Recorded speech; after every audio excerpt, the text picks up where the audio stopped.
Vinde, Ótimo, então Espírito começa. Santo, por meio da poderosa intercessão do Imaculado Coração de Maria, vossa amadíssima Nossa esposa. amadíssima esposa. Vinde, Espírito Vinde, Santo, vinde Espírito por meio da Santo, vinde por poderosa meio da intercessão do poderosa Imaculado intercessão do Coração de Imaculado Maria, Coração de Maria. vossa amadíssima Vossa esposa. amadíssima esposa. Vinde, Espírito Vinde, Santo, vinde Espírito por meio Santo, da vinde por poderosa meio da intercessão do poderosa Imaculado intercessão do Coração de Imaculado Maria, Coração de vossa Maria. amadíssima esposa. Amadíssima Vinde, esposa. Espírito Amém. Santo, enchei os corações dos vossos fiéis e Vossos acendei fiéis, neles e o fogo acendei do neles vosso o amor. fogo do vosso amor. Enviai o vosso Enviai o Espírito, vosso tudo será Espírito, e tudo criado, será criado, e e renovareis a face da renovareis a terra. face da terra. Oremos. Oremos. Ó Deus, que Ó Deus, instruístes que os instruíste corações os dos vossos corações dos fiéis, vossos fiéis, com a luz do com a Espírito luz do Santo, Espírito Santo, fazei que apreciemos fazer que retamente apreciemos todas as certamente todas coisas as e coisas, segundo o gozemos mesmo sempre da sua Espírito, consolação. Por Cristo, por Senhor Cristo, nosso. Senhor Amém. nosso. Amém. Eu estava pegando alguns trechos da Sagrada Escritura. Eu lembrei muito do apóstolo Paulo, que ele nos convida a clamar Deus. A gente pode falar sobre oração, sobre tudo, mas Paulo fala que o Espírito ele ora em nós, o Espírito Santo, ele que nos ensina a ascendermos até o Pai, para que a gente possa chegar até o coração do Pai quando nós clamamos Abba ou Abba, né? Então, essa Não tem experiência com o oração Espírito Santo. não tem oração sem o Espírito Santo, né, Padre? E a oração é uma escola difícil, né? Não é fácil rezar, não. Não é fácil, não. Então, mesmo que a gente já tenha uma caminhada longa de oração, de caminhada espiritual, a gente sempre precisa pedir a Jesus que nos coloque na escola dele, nos ensine a rezar, né? Porque o quanto é difícil a gente aprender a rezar, né? Aprender tendo ele como modelo, aquilo que o senhor falou, né?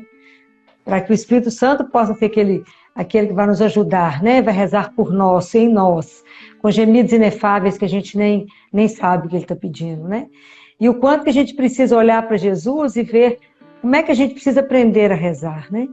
Como é que a gente precisa de ter algumas coisas, como pureza de coração, desejar o reino. Eu não posso rezar com meu coração pesado sem querer perdoar as pessoas, né?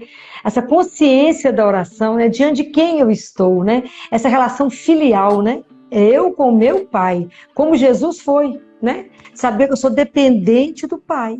Eu sou completamente dependente dele. Sem ele, aquela consciência que a gente não consegue nem cumprir a nossa vida, né? Nem o básico, porque tudo é gratuidade, tudo é ele que nos dá.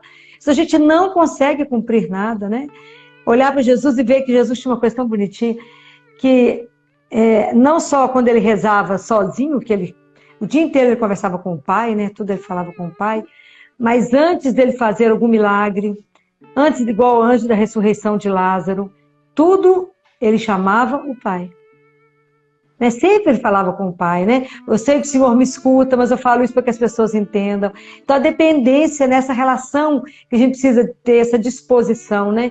A gente tem que rezar de uma forma audaciosa, mas uma forma que a gente tem que ter confiança. Como Jesus nos ensinou, né? Confiar no Pai, né? Agora, sabe qual que é a minha maior dificuldade? É quando Jesus fala assim, em Mateus, no capítulo 6, quando ele ensina os discípulos a rezar, Pai, seja feita a vossa vontade, né? Porque isso significa realmente o abandono nas mãos de Deus. E eu tenho uma dificuldade muito grande de entregar, de abandonar-me nas mãos de Deus. Eu acho que a maioria das pessoas tem essa dificuldade desse abandono, dessa entrega nas mãos de Deus. É porque a gente precisa exercitar a nossa confiança nele, né? E saber que mesmo que ele coloque uma atitude diferente, diferente daquilo que a gente sonha, Deus sempre tem aquilo que é perfeito, né? Porque só ele conhece aquilo que é perfeito. E que é maravilhoso para nós, né? Mesmo que a gente não compreenda no primeiro momento, né? Mas eu acho que isso tudo, Padre, é um exercício de entrega, né?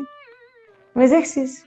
Porque ao dia que a gente entender que a nossa vida deveria resumir oração, contemplação e Eucaristia. Porque às vezes a gente fica preocupado em muita ação, muito barulho, e às vezes isso não leva a lugar nenhum. Né? É em vão. Então, o quanto que a gente precisa aprender a ter mais tempo de oração. Isso é uma coisa que a gente tem que entender que a oração ela é o centro da nossa vida. Né? Ela é o centro. Tudo a gente deveria fazer primeiro rezar. Rezar durante e rezar depois. Né? Então, entender que eu preciso ter um tempo maior de oração, e não rezar rápido, não vou fazer uma oração rapidinha, ou fazer uma coisa mais ou menos, mas estar diante de Deus como dependente dele. A oração é isso, né?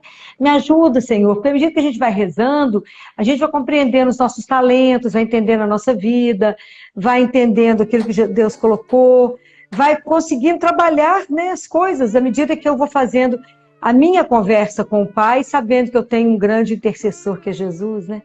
Que ele vai nos ajudando, né, a conversar com o Pai, né? Então, se a gente consegue trabalhar isso diariamente, né, se a gente passa a ter uma vida onde eu tenho uma vida de disciplina de oração, né? A disciplina é uma coisa importante. Quando a gente reza um dia, depois fica alguns dias sem rezar, fica mais difícil de recomeçar. Então, a gente precisa de pedir a Deus essa graça, né? Da oração diária e de preferência no mesmo horário, né? Para que a gente tenha um tempo com ele para conhecê-lo, conversar, porque eu acho que isso é um caminho, né, que Deus vai abrindo dentro de nós, vai nos transformando, vai nos revelando quem somos, né? Oração é um trabalho longo de Deus em nós, né? Um trabalho Você longo. falou alguma coisa muito bonita, eu vou voltar com essa questão do hábito, mas Sim. você disse a questão da relação com o Pai. Eu acho Sim. que nos dias de hoje a gente tem uma dificuldade porque nós temos ou uma imagem deturpada de pai, ou nós não sabemos realmente qual é a dimensão de Deus como pai. Por isso que muitas vezes as pessoas têm uma dificuldade, né? Se falava da relação com o pai, muitas vezes eu acho que as pessoas elas têm a dificuldade ou porque tem um pai muito ausente, ou porque tem um pai muito severo. E às vezes há uma projeção nessas imagens que as pessoas têm do pai e não sabem quem é verdadeiramente o nosso pai, né? O pai do céu.